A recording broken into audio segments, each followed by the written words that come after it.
கிறிஸ்துவில் அன்பானவர்களே, ஆண்டவராகிய இயேசு கிறிஸ்துவின் விலையேறப்பெற்ற நாமத்தில் நான் உங்களை வாழ்த்துகிறேன்.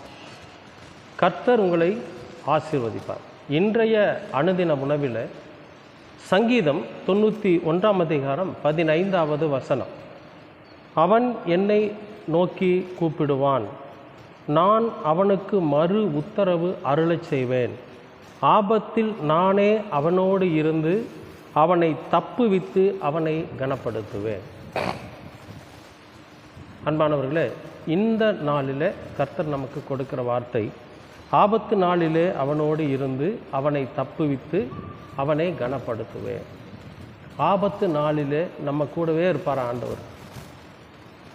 நாம் அவமானப்படாதபடிக்கு, நாம் எந்த ஒரு விபத்திலையும் ஆபத்திலும் சிக்கிக்கொள்ளாதபடிக்கு நம்ம கூடவே இருந்து நம்மை பாதுகாத்து நம்மை வழிநடத்தி நம்மை சரியான ஒரு நிலைமைக்கு அவர் கொண்டு வருவார். ஏன்னா அடுத்த வினாடி என்ன நடக்குதுன்னு யாருனாலையும் சொல்ல முடியாது.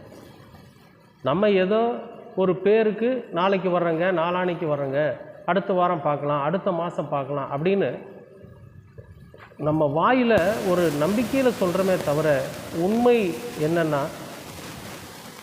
அடுத்த வினாடி என்ன நடக்குதுன்னு யாருக்கு தெரியாது. அடுத்த நிமிடம் என்ன நடக்குதுன்னு யாருக்கு தெரியாது. அப்போ அடுத்த நிமிடத்தையோ அடுத்த நாளையோ அடுத்த மாதத்தையோ எப்படி இருக்கணும் அப்படின்னு கணிக்கிறதுக்கு நம்மளால் முடியும் அப்படின்னா நாம் கடவுளை தேட மாட்டோம்.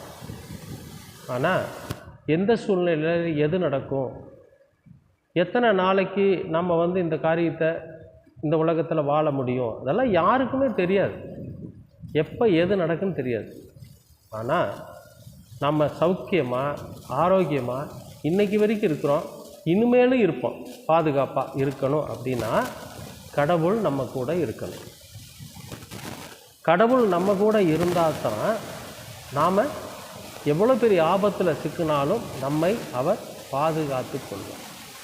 அது மட்டும் இல்லை, அந்த ஆபத்தினாலேயோ அந்த விபத்தினாலேயோ அந்த பிரச்சனையினாலேயோ நாம் சேதமடையாதபடிக்கு நம்மை அவர் பாதுகாத்து கொள்வார். அது மட்டும் இல்லை, நம்மை அவமானப்படாதபடிக்கு அவர் பார்த்துக்குவார். நாம் அவமானப்படாதபடிக்கு நம்மை பாதுகாப்பாய் அவர் வைத்திருப்பார். அதனால தான் இங்கே சொல்கிறாரு, நான் அவனை ஆபத்திலிருந்து தப்புவித்து அவனை தப்பிக்க வச்சிருவேன். அந்த ஆபத்தில் சிக்கிக்கொள்ளாதபடிக்கு, அந்த விபத்தில் சிக்கிக்கொள்ளாதபடிக்கு நான் அவனை தப்புவித்து அவனோடு இருந்து அவன் கூடவே இருந்து அவனை தப்புவித்தேன். அது மட்டும் இல்லை, அவனை கனப்படுத்துவேன். அவன் அவமானப்பட்டு போகாதபடிக்கு, அவன் அதனால் சிதைந்து போகாதபடிக்கு, அவன் அந்த ஆபத்தினால் அழிஞ்சு போகாதபடிக்கு நான் அவனை காப்பாற்றி கனப்படுத்துவேன்னு சொல்கிறார். அதுக்கு நம்ம என்ன பண்ணணும்னா, நாம் அவரை நோக்கி கூப்பிடணும். அவர் சொல்கிறார், அவன் என்னை நோக்கி கூப்பிடுவான், நான் அவனுக்கு மறு உத்தரவு கொடுப்பேன். அப்போ ஒவ்வொரு சூழ்நிலையிலும் ஒவ்வொரு செயலிலும் ஒவ்வொரு வேலையிலும் நாம் கடவுளை நோக்கி கூப்பிடுறப்போ, கர்த்தரை நோக்கி கூப்பிடுறப்போ அவர் நமக்கு மறு உத்தரவு கொடுக்குறவராக இருக்கிறார். எதுக்காக என் மகன் என்னை கூப்பிட்றான், அவனுக்கு ஒரு ஆபத்தா, அவனுக்கு ஒரு விபத்தா, அவனுக்கு ஒரு பிரச்சனையா, அதிலிருந்து அவனை விடுவிக்கணும் அப்படின்னு கர்த்தர் ஓடோடி வருவார்.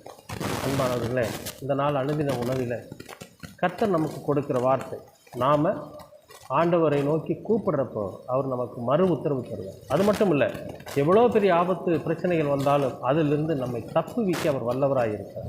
தப்புவிப்பது மட்டுமல்ல, நாம் அவமானப்படாதபடிக்கு, நாம் அதில் சிதைந்து போகாதபடிக்கு, நாம் அதில் அழிந்து போகாதபடிக்கு நம்மை பாதுகாத்து அவர் கனப்படுத்துவார். நிச்சயமாகவே கர்த்தர் உங்களுடைய வாழ்க்கையிலும் என்னுடைய வாழ்க்கையிலும் அப்படி செய்ய காத்திருக்கிறார். அதுக்கு ஒரே வழி என்னென்னா, நாம் அவரை நோக்கி கூப்பிடுவோம். நாம் ஆண்டவரை நோக்கி கூப்பிடுவோம். அவர் நமக்கு சொல்லியிருக்கிற எல்லா பலன்களையும் நாம் அடைய முடியும். கர்த்தர் உங்களை ஆசீர்வதிப்பார். அன்பின் பரலோக பிதாவே, அருமையான நல்ல இந்த அனுதின உணவிற்காக உமக்கு நன்றி. இந்த நாளை நீர் ஆசீர்வதித்து கொடுத்ததற்காகவும் நன்றி. கர்த்தாவே, இம்மட்டும் எங்களை பாதுகாத்து வழிநடத்தி எங்களை அவமானப்படாதபடிக்கு நீர் ஆண்டவரை கனப்படுத்தி கொண்டிருக்கிற தேவனாய் இருக்கிறீர். அதற்காக உமக்கு நன்றி செலுத்துகிறோம். இனி வரும் காலங்களிலும் கூட ஆண்டவரே, நாங்கள் உம்மை நோக்கி கூப்பிடுகிற போது நீர் எங்களுக்கு மறு உத்தரவு தருகிறீர். அதற்காக உமக்கு நன்றி.